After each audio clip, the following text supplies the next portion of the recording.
Today, a show where we talk about the market happenings of the day and discuss the counters that matter. Today, the ringgit closed at 4.264 against the USD, and the Bursa Malaysia closed 0.32 points higher at 1769.49 points. And speaking about the Bursa Malaysia, it has been seeing more foreign fund outflows of late, the latest being for the week ending August 25th. Foreign funds withdrew 382.1 million ringgit net in the open market, the highest weekly attrition for the year. And to talk more about this, joining me today is Dr. Afzanizam Abdul Rashid. He's the Chief Economist of Bank Islam Malaysia Berhad. Dr. Afzanizam, welcome to Markets Today. First of all, after a good first half, we've now seen more and more foreign fund outflows in the second half, Doctor. The most recent one, which I mentioned before, for the week ending August 25th, is the highest weekly attrition for the year. So is the honeymoon quite over yet for the Bursa Malaysia? I wouldn't call it a honeymoon, obviously, because when you do stock investing, one has to do a lot of homework, and the success rate lies with your stock picking strategy. So I think that homework will still continue irrespective of the market conditions. Well, coming back to the outflows of funds, I think there's a few issues at hand. There's been evolving, obviously. We have seen earlier on concerns on the geopolitical risks, especially what happened between North Korea and the US government. We're still not sure what sort of scenario that may pan out eventually, So that actually causes the risk of trade to come in. And of course, along the way, there's also, like last week, we have a Jackson Hole Symposium, basically a gathering of the central bankers. So people are looking for clues of the central bank's next action, especially the US Federal Reserve with respect to the interest rate. So a lot of uncertainties or premonition in terms of what might happen in the economy. That's actually causes the market to behave in such a manner. But nevertheless, I think this is worthy to be mentioned. This round of outflows is right after Bank Negara announced their Q2 results, and the Q2 results were very positive. Was this not enough to spur foreign investors' confidence into our market? Well, I think the good news has been priced in. I mean, if you take a step back, and if you look at the KLCR performance in the past 3 years, the KLCR has been registering a contraction for 3 consecutive years. So this year, on a year-to-date basis, the KLCR have registered about close to 8% gain. I think that's quite substantial. And in fact, the markets has moved much faster than the real economy. So I think at this juncture, the equity markets, I think they are awaiting for more evidence that the economy still continue to do well. And judging from the policies setting and also the sentiment that has been going on in terms of the economy, I think there's a high chance that I think in terms of GDP growth, it might settle higher than what the government has been expecting. That's what most are saying. But nevertheless, you mentioned 3 years ago, the conditions are obviously very different. Just to name one is the external factors affecting our global stock market and our ringgit. But I was surprised when Bank Negara announced a 5.8 figure because it is higher than expected. I would be surprised even if they could match the 5.6% in the first quarter. But you are saying the markets have already expected this from our economy. I think in terms of the growth, especially the consumer spending, there's been somewhat inconsistent signals. If you look at the Consumer Sentiment Index produced by the MIER, the index continued to remain below 100 points for 12 consecutive quarters. So it shows that sentiment is weak. But in reality, when you look at the actual spending, the second quarter, it shows a 7.1% growth. That's actually very high compared to the historical standard. The average is around 6.9%. So what could actually explain this 7.1% rise in terms of consumer spending? I think there's two forces at work here in terms of the kicker in terms of the growth in consumer spending. The one I think is obviously consumption by the middle class consumers. Why I say that? Because if you look at the evidence from the TIV or the total industry volume for passenger vehicles, it shows the luxury brands like Porsche, Merc, BMW, they are recording quite a high number of growth and actually beating the industry standards in terms of growth numbers. That's one. The second, I think, if you look at the survey done by the Department of Statistics in terms of the domestic tourism expenditure for 2016 is about 74 billion ringgit. That's about 6% of GDP in terms of the size. So I think taking into the context of going for vacation is not obviously a necessity, and yet people are still spending on these so-called discretionary items. It shows that the finances, especially on the middle class, is not really so-called affected by the cost of living. Right, thank you so much, Dr. Afzal Nizam Abdul Rashid, Chief Economist of Bank Islam, to discuss with us the foreign fund outflows that we've seen in the FBMK LCI recently.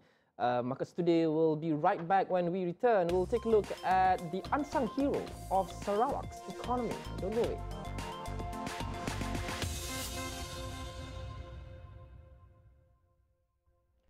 Welcome back to Markets Today with me, Luqman Hariz. When you think about Sarawak, what may come to mind is its recent move to form its own oil company, Petros. But there's so much more to Sarawak's economy than just that.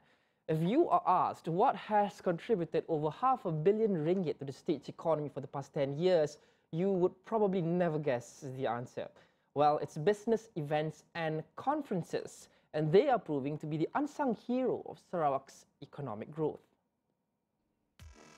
Formerly known as MICE, or Meetings, Incentives, Conferences and Exhibitions, BE or business events, have contributed 504 million ringgit to Sarawak's economy since 2006. According to the Sarawak Convention Bureau, 697 international, regional and national meetings have been conducted, serving over 254,000 delegates. Business event is very wide. It's not just about people who want to host a conference, but it's also about who's supporting the conference and who attending the conference. So we look at different sectors, you know, for example, like medical, academia, what else, agriculture, and many more. So this, we look at it as different tribes, but when they combine, you know, the message that we're saying that conference is more than just to induce the number for the tourism. Actually, it's beyond that. It's to construct a strong global economy. In the first 6 months of this year, 40 business events have been hosted in Sarawak, serving 13,000 delegates and contributing about 40.5 million ringgit in direct delegate expenditure to the state. Moving forward, business events may not just be a contributor to Sarawak's economy, but it may also be what elevates this seaside town to be the premier second-tier city in the region.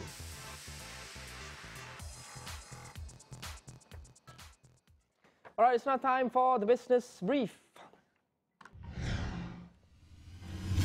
Uber has picked Dara Khosrow-Shahi as its new CEO. The former Expedia chief faces a daunting task to turn the ride-hailing company around after former CEO Travis Kalanick exited amidst pressure from shareholders.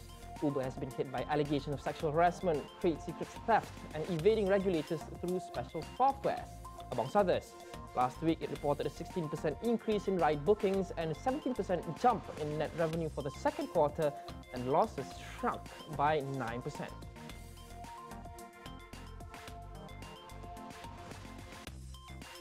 Westports Holdings is expected to invest up to 10 billion ringgit to double its container handling capacity. Local daily The Star reports that the company will look to the bond and sukuk market and other forms of borrowings to finance this on top of internally generated funds. Reports say this to ensure Westport's capacity will be sufficiently increased by 2040 to ensure that it keeps up with the expansion of Singapore's ports in Tuas, as well as maintaining its lead against other planned terminals in Indonesia.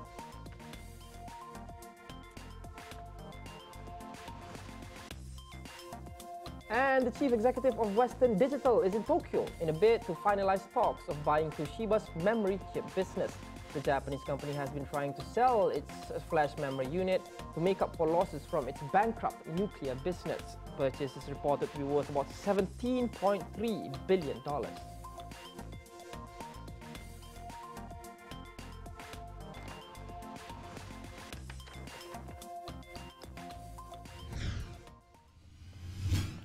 Insurers are stepping up their game. Allianz Malaysia Berhad's latest products, the Road Warrior and Enhanced Road Warrior, are aiming to ease the inconvenience of road accidents.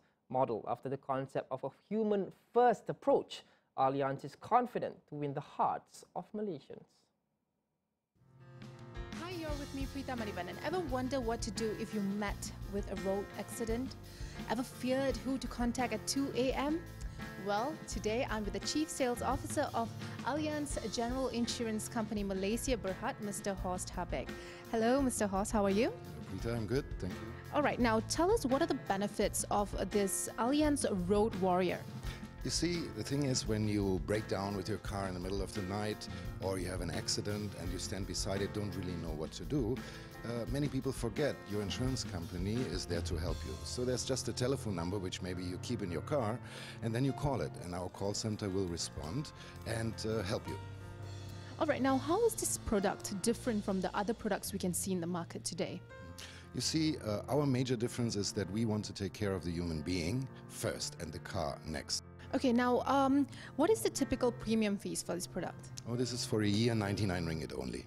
Only 99, that's very reasonable. Yes, I hope so. Now, how can we get hold of this product? Like, do we have to come to Allianz itself, the company itself? So how do we actually get this product? The easiest way is just to contact any Allianz agent or go online and check. Okay, so now does this particular product have an existing time frame, like an expiry date? It's always valid for 1 year, and then you renew it for 1 year, and every year it's only 99 ringgit, like I said. That's interesting. Thank you so much, Mr. Horst, for joining me today. You're welcome. And that's it. We have an interesting product from Allianz today, and that is the Allianz Road Warrior and Enhanced Road Warrior.